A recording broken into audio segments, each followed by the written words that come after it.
Hi everyone, let me to introduce myself. My name is Devita Filia with NPM 234111195 from Class Management 23. In this meeting today, I will explain about liquidity risk. What do you know about liquidity risk? Okay, let's see. Definisi risiko likuiditas. Risiko likuiditas adalah risiko yang timbul akibat ketidakmampuan suatu perusahaan atau lembaga keuangan untuk memenuhi kewajiban jangka pendeknya yang jatuh tempo. Dengan kata lain, perusahaan tidak memiliki cukup aset likuid, aset yang mudah diubah menjadi uang tunai dengan cepat dan tanpa kerugian signifikan untuk membayar utang atau memenuhi kebutuhan kas lainnya. Jenis risiko likuiditas. Ada dua, yang pertama risiko likuiditas pasar dan risiko likuiditas pendanaan. Risiko likuiditas pasar ini terjadi ketika suatu aset tidak dapat dibeli atau dijual dengan cepat pada harga yang wajar karena kurangnya aktivitas perdagangan di pasar. Misalnya, jika sebuah perusahaan ingin menjual sejumlah besar obligasi, tetapi tidak ada cukup pembeli di pasar, mereka mungkin terpaksa menjualnya dengan harga yang jauh lebih rendah dari nilai wajarnya. Nah, sedangkan risiko likuiditas pendanaan ini terjadi ketika suatu perusahaan tidak dapat memenuhi kewajiban pendanaannya, seperti membayar utang yang jatuh tempo atau memenuhi penarikan dana oleh nasabah.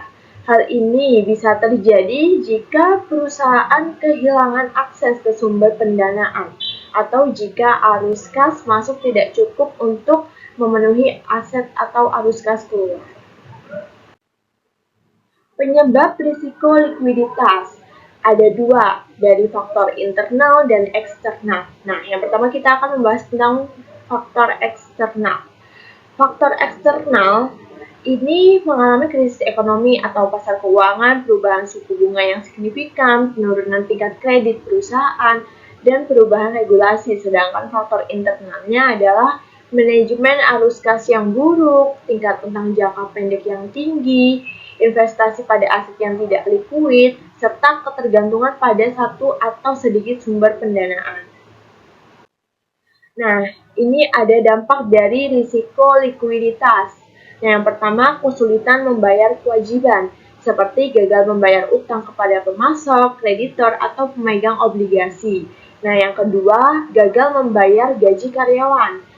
Nah, untuk kedua, ini ada peluang yang hilang. Ini seperti tidak dapat memanfaatkan peluang investasi yang menguntungkan, terpaksa menjual aset dengan harga murah untuk mendapatkan kas cepat.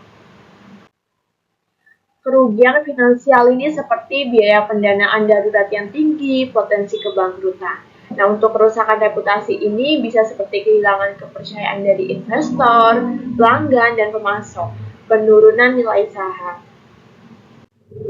Nah, di sini ada pengelolaan risiko likuiditas. Yang pertama, manajemen aset dan liabilitas.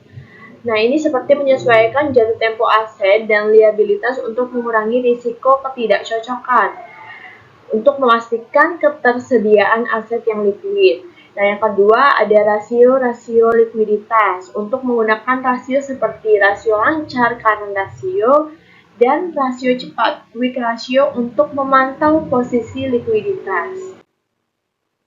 Nah, yang ketiga ini ada perencanaan arus kas yang efektif, seperti proyeksi arus kas masuk dan keluar secara berkala, identifikasi potensi kekurangan kas di masa depan, dan yang keempat ini ada mempertahankan tingkat kas yang cukup, artinya menentukan tingkat kas optimal berdasarkan kebutuhan operasional dan potensi risiko. Nah, baik, kesimpulannya adalah risiko likuiditas merupakan ancaman nyata yang membayangi setiap bisnis, sehingga pengelolaan yang proaktif dan efektif menjadi krusial dalam menjaga stabilitas keuangan serta keberlangsungan hidup atau usaha. Oleh karena itu, perusahaan wajib memiliki strategi yang komprehensif, mencakup identifikasi potensi risiko likuiditas, pengukuran tingkat risiko yang dihadapi, dan implementasi langkah-langkah pengelolaan yang tepat guna memitigasi dampaknya. Okay, in this presentation today, we'll end. Okay, see you in the next video. Bye.